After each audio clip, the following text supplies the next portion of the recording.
êtes nouveau sur la chaîne? N'hésitez pas à vous abonner, à cliquer sur la cloche pour activer les notifications et à laisser un pouce vers le haut pour nous soutenir. Ukasimama ukaenda kuangalia ukaona wakubwa. Wakati unaeleza wakubwa juu ya matatizo yenyewe raia iko nayo, wanajifanya kama ile raia sio ya kwao. Wanafanya kama vile malalamiko ile ya raia haiwahusu wao. Sasa kitu tunakuta uzito wa kazi ambayo mashirika za kiraia zinakuwa nayo, kwa sababu tumefanya huduma na waza miaka na miaka kama shirika za kiraia, kupenda kwanza kuelimisha watu kujua zile wanaweza kufanya, yani kujitegemea kwa hali ya kuweza kujitafutia kwa njia za kiuchumi. Na unakuta sasa problemi zenyewe zinapeze sana kwa population. Ni kama zile unarudia kusema, wakati mmoja tulikuta hapa bandarini, unaona boti inakuja na mzigo kutoka ngambo. Ile mzigo wanaweza kulipisha karibu 4,500 wala $5,000. Na wakati wanaisharge ule mwenye alikia na biashara vyake, ule naye anachukua zile pesa na zigawa kwa biashara kwa kuweza kufikse bei yenye atapatia raia. Lakini sasa raia yenyewe ikienda kukamata vile vitu kama vile biashara ambavyo vimefika, wakati anafika kuterrain, wakati yeye anaanza kusema afanye huduma, inaonekana kama vile anavyozungumza taxes zinakuya za njia yote, na zile taxes zenyewe zinamfuata huyu mtu, yeye hana kwenye anaweza aenda. Kwanza mimi nafurahi entre autres na shangala kusikia kuna hii maison ambayo ndugu anasema kama ni ANADEC, na wakati muda mwingi tuko Uvira kama mashirika za kiraia hatujasikia intervention zenye anafanya juu ya kuweza kusaidia watu. Qu'est-ce que je voulais dire par là? Unakuta kama population, wakati huyo anapandisha bei ya mchele, na hii bei ya mchele haienkombe serikali juu deja il a au moins plus de $4,500, mais population hiyo inajitafuta juu ya kupata sasa chakula. Na ukienda kuangalia sasa, wewe mwenyewe unaweza kusema juu nisikia mu introduction mama Josephine Mungubia anasema raia inalia taksi ni mingi, serikali inalia hakuna taksi. Hiyo upande wa serikali inadanganya kwa kusema kama hawana taksi. Taksi yenyewe sasa wakati wanaiomba kwa watu, ukiangalia kile nafanyizia watu haukioni. Kwa sababu mahali popote pale ulimwenguni, wakati kama raia inangojea msaada kutoka viongozi wao, kusema ile mamezo ya microcredit inapaswa kuwa iko uwazi kwa kuweza kusaidia hii raia na bila kuitia ile uzito. Mezo za microcredit huko, nilijua nyumba nyingi zilinyang'anyiwa hapa kupitia manyumba za microcredit, na mimi sitaweza kuzitayataya majina, lakini raia inajua kama wengi walikuwa na manyumba, lakini leo ni wapangai kwa sababu wamenyang'anywa manyumba. Sasa upande wa serikali yenyewe kwa kusema isindikize raia hatuioni. Mama Marie Jeanne, unasema ya kwamba raia inapana taxe na serikali ikisema ipokee taxe inakuwa kama vile inadanganya, lakini kuna wakati wale ambao wanaweza wakalipa taxe lakini hawalipe taxe kama inavyostahili. Mnapata fursa kuweza kuhamasisha raia nao kama ni vizuri kulipa taxe, na hii taxe inafanya nini kwa faida yao pia wao? Naweza ndio. Nawaza unaona kwanza nawaza Simufi hata yenyewe iko na ile program. Nawaza FAPE ilikuwa na ile program kama mashirika zingine mbalimbali za kuonesha raia namna gani inaweza kufanya kwa kuweza kulipa taksi. Kwa mfano, wewe huko hapa, kabla hii barabara wanaanza kutuambia itengenezeke, ulikuwa unaona kwamba baizaje ya barabara wanaweza wakalipa kila ambacho kinashurutishwa kulipa. Sonase, sijue control technique, unajiuliza control technique kwenye hakuna barabara, na ile chombo kirudi barabarani na haribika leo na kesho. Lakini taksi ni shurti, na wakati hakuilipa atafungwa na atazibika. Ni kusema raia imejifunza kusikia ile mafundisho ya mashirika za kiraia na kukubaliana nao, lakini kinyume ya ile wao hawaipati. Inibidi huyo analipa hiki, anaenda kukuta kama badala ya kulipa amejikuta yuko katika hali yenyewe inamuonesha kama taksi yake imefanya huduma kwa faida yake. Na unajikuta sasa raia yetu sisi tunaweza tukarepondre ku besoin za serikali, lakini unajikuta sisi hatuko na avantage ingalawa zile nani taxe zenye zililipiwa. Je voulais juste Madame Josephine kuonesha kwamba raia yetu surtout la jeunesse, parce que normalement kenye kazi tunafanya sana ilikuwa kuencadrer sana les organisations féminines, la jeunesse na watu wenyewe wanaishi vijijini. Lakini unakuta sasa kwa kazi kubwa inayofanyika kupitia mashirika za kiraia, ni kama serikali anaonaka kama ule mzigo sio mzigo wa kwake. Jeunesse ukiinterroger hapa tunapita ndani ya mji, unakuta huyo alianza kazi leo na amefunga kesho. Na hizi shirika za kiraia hazipatake hata subvention hata kidogo kutoka serikali. Lakini utakuta serikali inakuya leo wanakuja kama mkulipa CNJO INSS, kama hamukulipa CNJO INPP, kama hamukulipa CNJO. Sasa raia ni kulipaka tu, haiwezi kusapotiwa kwa sababu serikali ina huduma ya kwanza ni kusapoti raia. Kuna vitengo ambavyo vinakuwa vinaleta vinarudisha, kama vile umetaja INPP, kuna wale ambao wanapokea wanafunzwa, kuna INSS yenye ni SNSS kwa leo, kuna yale ambao wanapokea baada ya kulipa. Tuko kule, lakini tunazungumzia kuhusu hatua za kuweza kuinua uchumi. Moja kwa moja niende kwake Sadi Katolo, labda anakuwa na nyingine experience tofauti ambayo tunakuwa tunazungumzia hapa, kwa maana yeye pekee ni mjasiriamali. Ni maintenant siwezi kuzi détailler zote parce que c'est déjà un cours ni cours kabisa, nikisema nianze mpaka kesho ndio nitamaliza. Sasa parmi les politiques clés, les politiques macroéconomiques zinakuwa presque tatu: politique budgétaire, politique monétaire et politique fiscale. Politique budgétaire, monétaire et fiscale. Zile trois politiques ndio politiques clés ya macroéconomique. Kama nchi inapenda kunyanyua croissance économique ya pays, kama banapenda bapandishe ile wanaita PIB, national produit intérieur brut, ile ndio mapolitiki yenye nchi inakuwa najifocaliser kwa beaucoup plus. Tunaanza kwanza ku politique budgétaire. Politique budgétaire ni projection. Bama nafanya projection budgétaire, jusqu'à hapa mulisikia wanatoka kuvoter budget. C'est sur base ya ile budget ndio batayua serikali ita récolter autant na ita affecter autant. Budget iko composé na maelema tofauti. Kwa wanasema ma taxe, reçu, taxe fiscale et non fiscale. Il doit être ma impôt, ma redevance, taxes et autres. Donc emprunt, il n'a pas actif, mais aussi quoi passif et budget, il doit être ma dépense, dépense d'investissement, de fonctionnement et le retour à la dette s'il faut qu'il est emprunté, peut-être Banque mondiale ou FMI. Tout qui change dans la politique monétaire, il est ma planche à billets, ou soit des régularisations de la masse monétaire sur les marchés,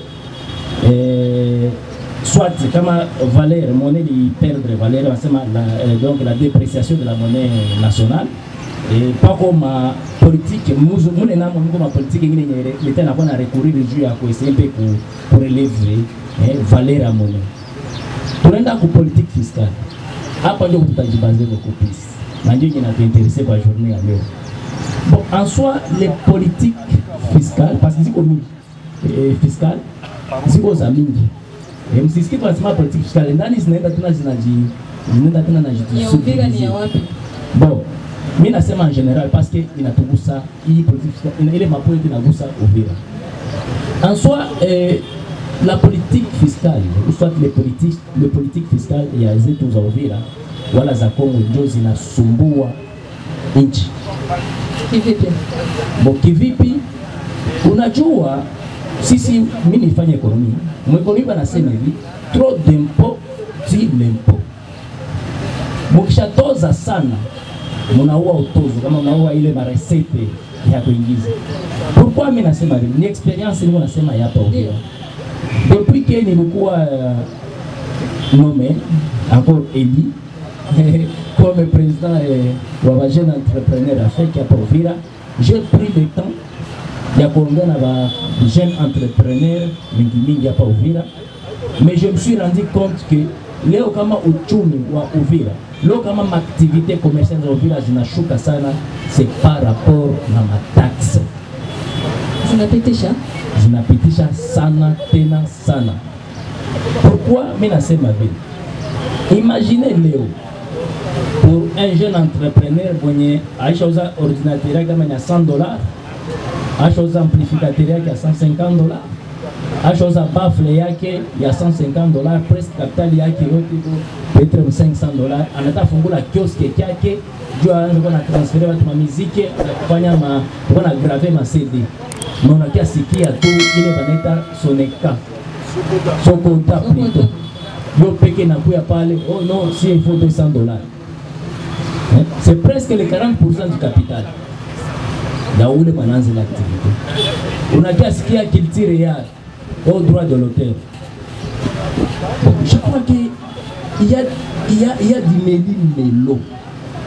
Mais aussi, on a qu'à ce qu'il y a après, ça moi, déjà, il y a voilà, DPMR, cacophonie totale. On sait plus encore distinguer des petites entreprises, des micro-entreprises, des petites entreprises, des moyennes entreprises et des grandes entreprises. Est-ce qu'il est tokane na kutokujua kwa kwenda mbele ya kufungua? Inabidi kufungua kwanza kisha wakuje ama kuna hatua ya kufanya mbele ya kufungua? Unasema très bien. Quel est le rôle de l'État? Il n'y a pas la taxe sans la mobilisation, sans la sensibilisation. C'est ce que dit les lois sur les finances. Amwezi lipisha taxe bila kumobiliser basijeti. Et nul n'est censé ignorer la loi. Nul n'est censé ignorer la loi, mais quelquefois on peut ignorer la loi si les propriétaires, celui qui est garant de faire sensibiliser cette loi n'a pas sensibilisé. On est censé ignorer la loi parce que c'est le rôle du gouvernement pour faire sensibiliser par rapport à l'application soit na respect les lois. Ça kama popula kama nani serikali inashindwa kufanya ile kazi yake ya kumobiliser sensibiliser watu juu ya ile loi. Donc watu wanapaswa rester dans l'ignorance na mimi sioni kama pale wanaweza appliquer ile article nasema nini censé ignorer la loi. Anadeke alituambia kwamba wao wako hapo katika ile kuweza kuwasindikiza wajasiriamali na kuhakikisha kwamba wanajua ile sheria yenyewe wanasema na wanawaelekeza. Unaweza kusema kwamba Anadeke haiko center. Bon, en soi nashukuru kwanza ndio mara kwanza mimi nasikia Anadeke. Nilikuwa nasikia tu Kinshasa kwa RTNC nafasi nyingine.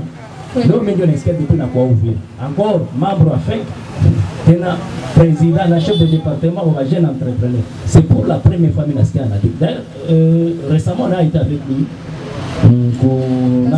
Kwa le forum à Kasenga.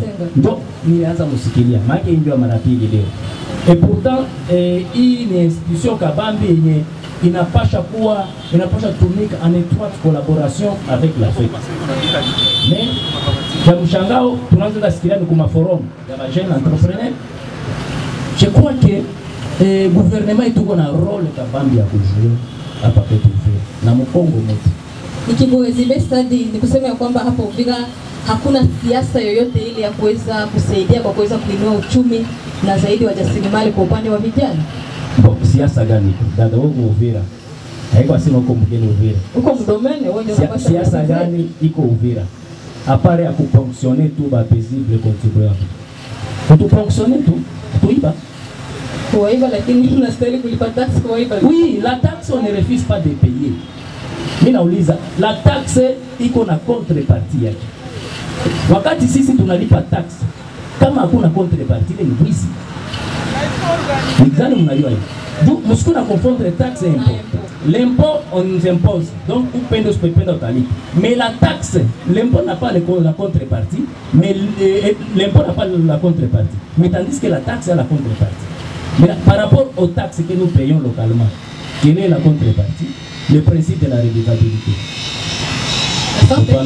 Asante Sadi, narudi kwako. Lakini acha Anadeke inasemekana ya kwamba labda wajasiriamali wengi na vijana hawaelimishwi na kuna wakati wanaingia hawakuhamasishwa na kujua unapoingia katika sekta fulani lazima ufanye hiki na ndio kazi yenu, jukumu lenu. Ni kusema kwa upande moja kuna gisi jukumu lenu alifanyiki kama inavyostahili katika mji wa Uvira. Hiyo ndugu mtangazaji, Malalamiko ya raia iko na tunaisikia, tunaipokea kila siku na tunajaribu kutengeneza.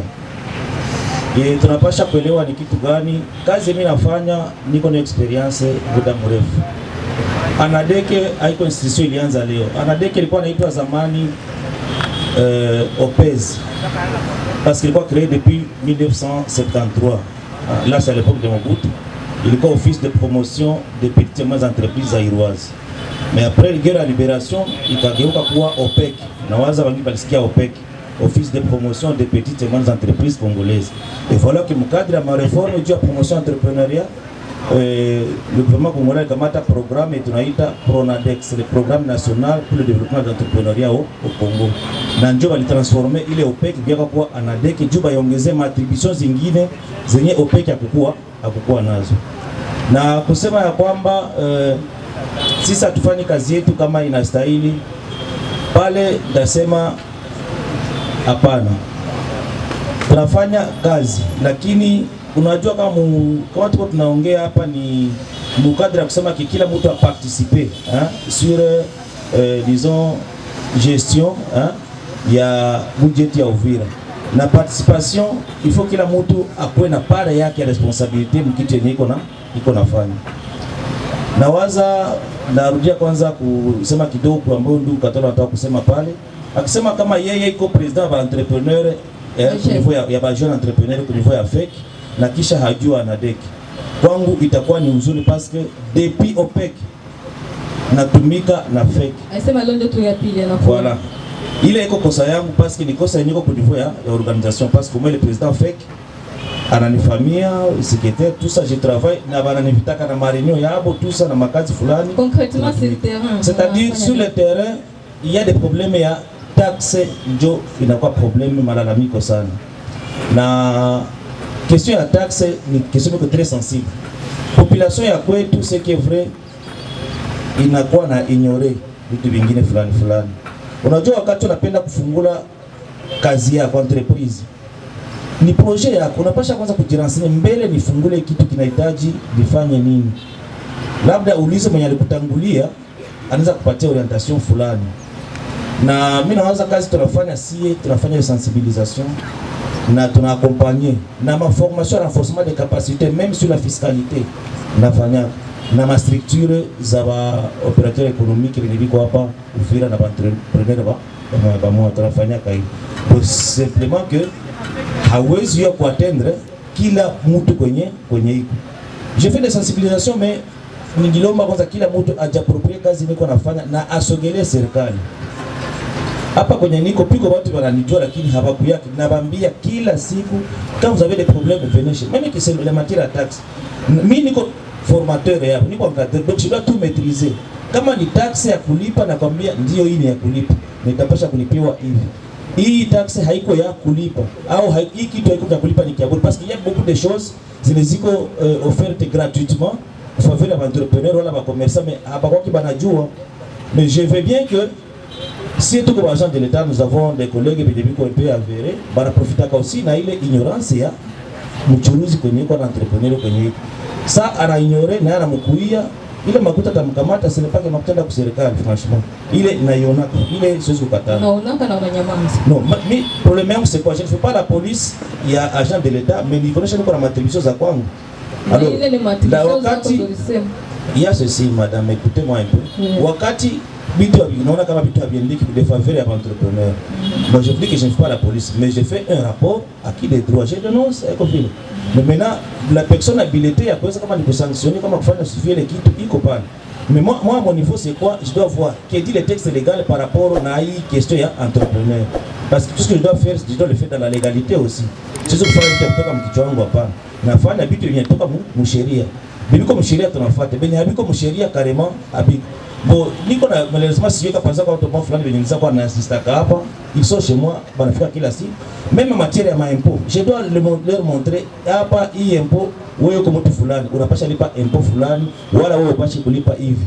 Parce que naona entreprise ziko tuko naziunda ziko na makategori pasha toka kuzitaya. Tuko na ma micro, ma petite, ma moyenne na ma grandes entreprises na kila moya iko na impôt yake ya kulipa selon kategoria kwake. na iko na disons na mkani mataxi za kulipa selo kategoria ya kwa. Mais maintenant le commerçant ya kwetu et l'entrepreneur hajipati muda sana ya kuangalia malwa zinamrejea. Na njoo nakutana kwetu kazi iko ngufu sana parce que aussi hautatendre kila mtu kwenye iko wakati niko na magumu kupresenter nayo. Et d'ailleurs je profite même ya mission que benye labda wako wanajua hapa que demain wakati yote ule mwanza kufika kwenye tuko tunapasha kuba orienter. Asante, na ndio lengo pia ya kipindi. Acha ni geukie ngamo. Sasa swali langu ni kwa mkubwa wa NADEC. NADEC. Anasema ya kwamba wao wanatumika ili wanafanya kazi ya kusensibiliser, kuinformer wa jeunes entrepreneurs gisi ya kucreer une activité génératrice de revenus, je pense. Ndio ile ya kujitegemea. Wanafanya apprentissage, wanaprendre wa jeunes, alirelate bien mingi. Sasa mimi nauliza hivi. Naona ya kwamba wako sana sana muteori, sijui teori ndaita ya mkiswahili. Wako sana sana muteori. Maneno. Hakuna praxis. Kama anaweza kutuambia le cas concret. Sasa ile ulizo limwambia échantillon. Anaweza kutupatia échantillon gapi zenye walisha kuaccompagner na wale vijana wakafaulu mu entrepreneuriat ya projet entrepreneurial zao. Inaweza kutusaidia sana. Kwa mkubwa wa FEC anasema ya kwamba kazi ya gouvernement au niveau ya adoption ya loi de finance wanafanya projection. Na waza ni vile sisi sote tunafataka kama inakoka projection, haikuwaki realisation, banafanyaka projection ya realisation.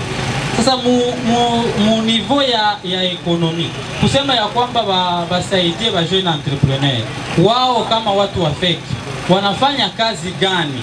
Sababu tunajua hapa Uvira wala mu Kongo mzima kuko ile banaita vituo venye vinasaidia wa jeune entrepreneur.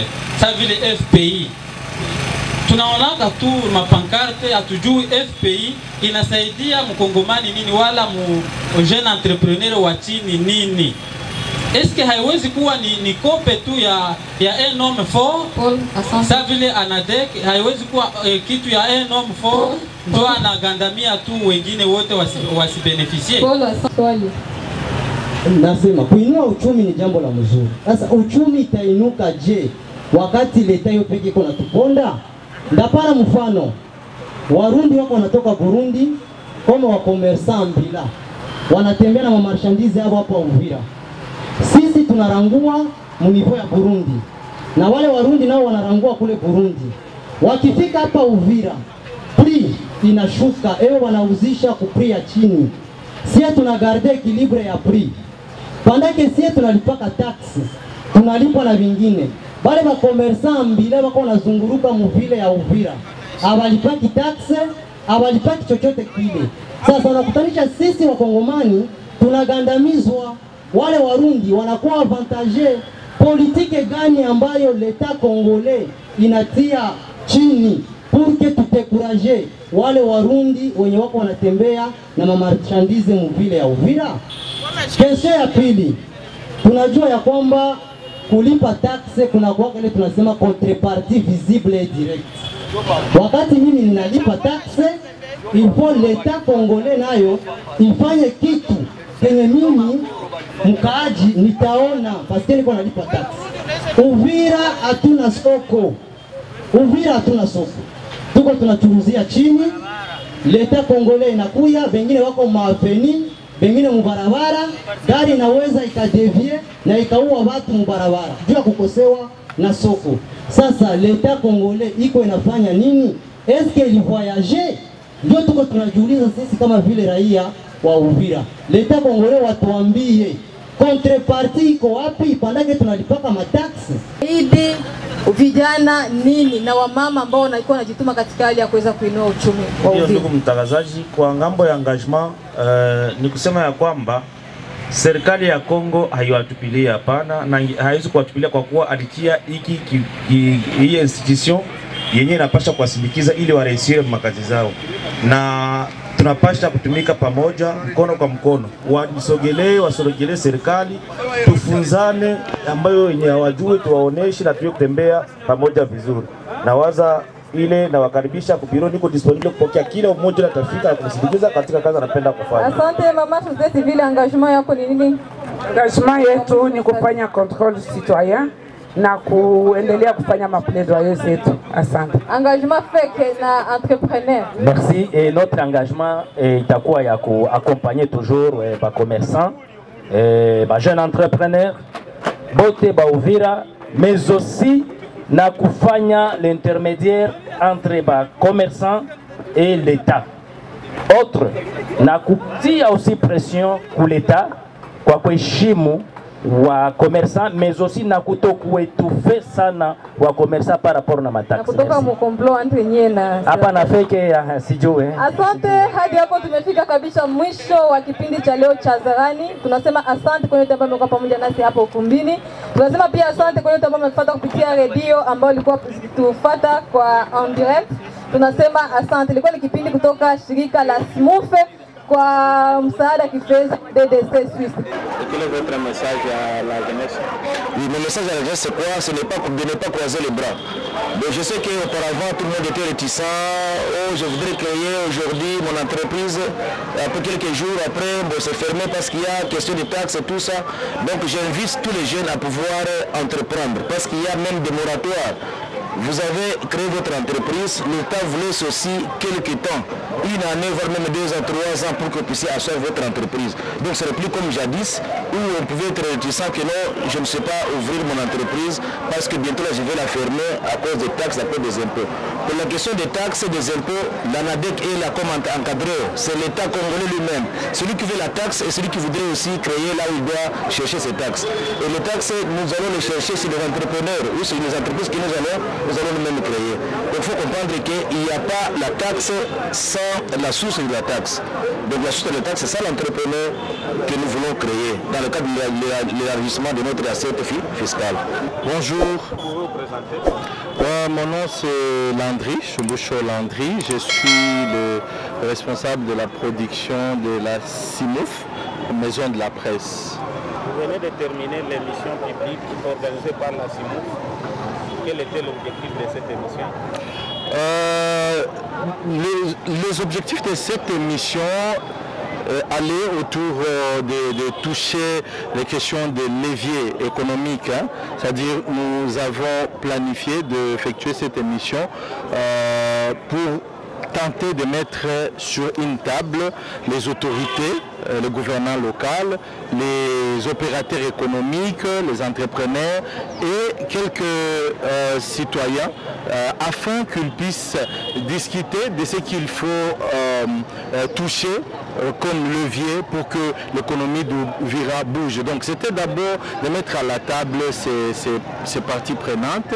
Deuxièmement, c'était de tenter d'identifier quels sont les problèmes ou alors de l'autre côté les leviers qui peuvent aider à activer l'économie parce que cela rentre aussi dans le contexte de la gouvernance locale et de recueillir bien sûr les recommandations des membres. Et comment vous avez évalué la participation des participants ici à cette émission? Bon, c'est plutôt bien parce que les couches sociales ont été représentées. Nous avons eu ici les mouvements citoyens, les membres de la société civile, les professeurs d'université, les maîtres avocats, les entrepreneurs et consorts, les autorités aussi. Donc malgré quelques absences constatées, par exemple les chargés de budget de la mairie n'étaient pas présents, mais au moins nous avons eu l'ANADEC qui a été vraiment d'un grand soutien pour expliquer les questions entrepreneuriales. Donc à mon avis c'était vraiment bien et c'est super. et en organisant cette édition publique, qu'est-ce qui vous a motivé, vous, en tant que SMIF?